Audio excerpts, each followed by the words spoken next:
इस कहानी की शुरुआत ऑस्कर नाम के एक बौने लड़के से होती है, जो अपनी हवस मिटाने के लिए अपनी नौकरानी से लेकर अपने पड़ोसी तक को नहीं छोड़ता है और उनको प्रेग्नेंट कर देता है। ये कहानी ऑस्कर के कारनामों से भरी हुई है, तो चलिए देखते हैं ऑस्कर और क्या क्या कारनामे करता है। इस मूवी का नाम है टीन ड्रम। इसे 1979 में रिलीज किया गया था। इस कहानी की शुरुआत में हम लोग एना नाम की एक औरत को देखते हैं, जो कि अपने खेतों में काम कर रही होती है। तभी वहाँ पर जोसेफ नाम का एक आदमी भागता हुआ आता है और पुलिस से छुपने के लिए उसकी मदद मांगता है। तभी एना उसे अपनी गुफा के अंदर छुपा लेती है, लेकिन जोसेफ इस मौके का फायदा उठाता है और वो गुफा के अंदर ही एना का गेम बजाने लगता है। जब पुलिस यहाँ से चली जाती है, तब जोसेफ बाहर आता है और इन दोनों की दोस्ती हो जाती है। इसके बाद ये दोनों एक दूसरे के साथ रहना शुरू कर देते हैं, लेकिन एक दिन पुलिस उसे पकड़ लेती है। इससे पहले कि पुलिस उसे अरेस्ट करती, वो पानी में कूदकर भाग जाता है।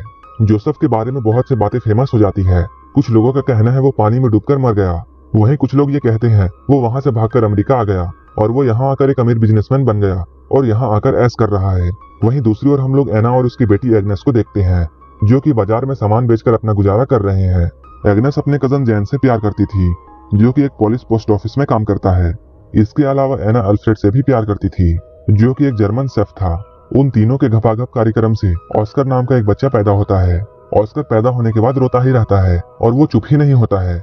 जब उसकी मॉम उससे ये कहती है उसके 3 साल होने के बाद वो उसे एक टिन ड्रम देगी, इसके बाद वो रोना बंद करता है। अपने 3 साल होने के बाद जब ऑस्कर ने अपने जन्मदिन में लोगों को शराब पीते हुए और कुत्ता डांस करते हुए देखा, तब वो डिसाइड करता है कि वो कभी बड़ा ही नहीं होगा और अपने इसी काम को पूरा करने के लिए वो सीढ़ियों से कूद जाता है। इसके बाद से ही अब ऑस्कर हमेशा के लिए 3 साल का ही रह जाता है। वो हमेशा अपने ड्रम को अपने साथ रखता है और जब भी कोई उससे उसकी टूटी हुई ड्रम लेने की कोशिश करता है, वो इतना जोर से चिल्लाता है कि वो अपनी आवाज से कांच को भी तोड़ देता है। धीरे धीरे टाइम गुजरता जाता है। अब ऑस्कर 6 साल का हो चुका है। ऑस्कर ना ही बड़ा हो रहा था और ना ही वो अपने टूटे हुए ड्रम को अपने से अलग करता था, और जब भी कोई उससे उसकी ड्रम को छीनने की कोशिश करता, तब वो अपनी आवाज से कांच तोड़ देता था। ऑस्कर के इस पावर को देखकर सारे डॉक्टर हैरान थे, लेकिन उसकी मॉम और उसके परिवार को ये जानना था कि ऑस्कर क्यों बड़ा नहीं हो रहा है।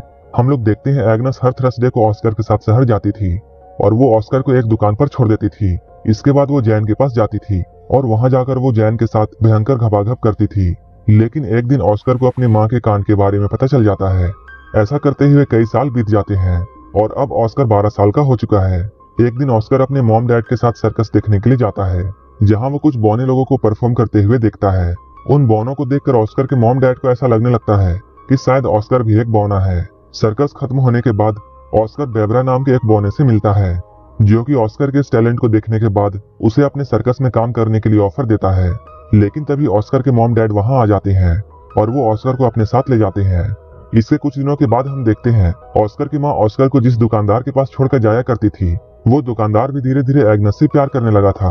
वो उसे और ऑस्कर को अपने साथ लंदन चलने के लिए कहता है, लेकिन तभी एग्नेस उसे मना कर देती है और वहां से चली जाती है। इसके कुछ वक्त बाद एग्नेस को यह बात पता चलती है कि वो प्रेग्नेंट है और उसके पेट में जैन का बच्चा है। इस बात से एग्नेस बहुत परेशान हो जाती है और अपने टेंशन की वजह से वो बहुत सारी मछलियां खा जाती है, जो कि उसे खाना बिल्कुल पसंद नहीं था। वहीं उसके पति अल्फ्रेड को इस बात से कोई भी फर्क नहीं पड़ता है कि एग्नेस के पेट में किसका बच्चा है, और वो एग्नेस को सिर्फ खुश देखना चाहता था। लेकिन ऑस्कर के पैदा होने के बाद एग्नेस को कभी भी खुशी नहीं हुई, इसलिए वो अपने इस बच्चे को पैदा करना नहीं चाहती है और बहुत ज्यादा मछलियां खाने की वजह से उसे फूड पॉइजनिंग हो जाती है और उसकी मौत हो जाती है। इसके कुछ सालों बाद हम लोग ऑस्कर को देखते हैं, जो कि अपनी टूटी हुई ड्रम को ठीक कराना चाहता है। ये सब उस वक्त में हो रहा था जब जर्मनी पूरे पोलैंड में हमला करके उस पर पूरा कब्जा करने की कोशिश कर रहा था। वहीं पोस्ट ऑफिस में भी पुलिस लोग जर्मनियों पर हमला करने की तैयारी कर रहे थे। तभी अचानक जर्मन्स का उन पर हमला हो जाता है। इस हमले में बहुत से लोग मारे जाते हैं, जिनमें से एक जैन भी था। ऑस्कर इस हमले से किसी तरह बच जाता है और वो यहाँ से भाग जाता है। इसके कुछ दिनों बाद हम लोग देखते हैं अल्फ्रेड एक 16 साल की लड़की जिसका नाम मारिया है, उसे अपने दुकान में काम करने के लिए रखता है। मारिया दुकान के साथ साथ ऑस्कर का भी ध्यान रखती थी। धीरे धीरे ऑस्कर को मारिया से प्यार होने लगता है। ऑस्कर की उम्र भी मारिया जितनी ही थी, लेकिन मारिया को इस बात पर यकीन नहीं था और वो ऑस्कर को अभी भी बच्चा मानती थी। जब एक रात अल्फ्रेड किसी काम से शहर से बाहर जाता है, तब वो मारिया के बेड के पास जाता है और वो एक चूहे की तरह उसके कंबल में घुस जाता है और घपाघप करने लगता है। मारिया को भी ऐसा करने में अच्छा लगता है, इसलिए वो ऑस्कर को नहीं रोकती है।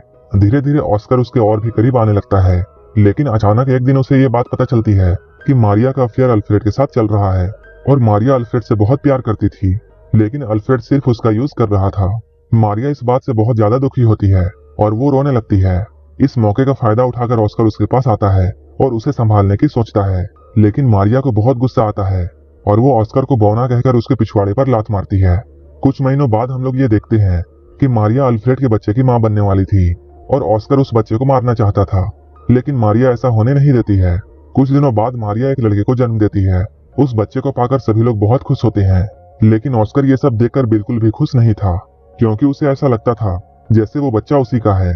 वहीं दूसरी ओर हम लोग ऑस्कर के दोस्त बैबरा को देखते हैं, जो कि वर्ल्ड वॉर 2 के दौरान नाजी आर्मी में एक बड़ी पोस्ट पर काम कर रहा था।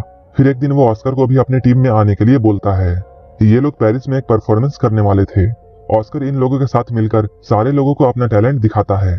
उनके साथ काम करते हुए उसे अपनी टीम की एक लड़की जिसका नाम रोज बीता है, उससे प्यार हो जाता है। अब कई दिन ऐसे बीत जाते हैं।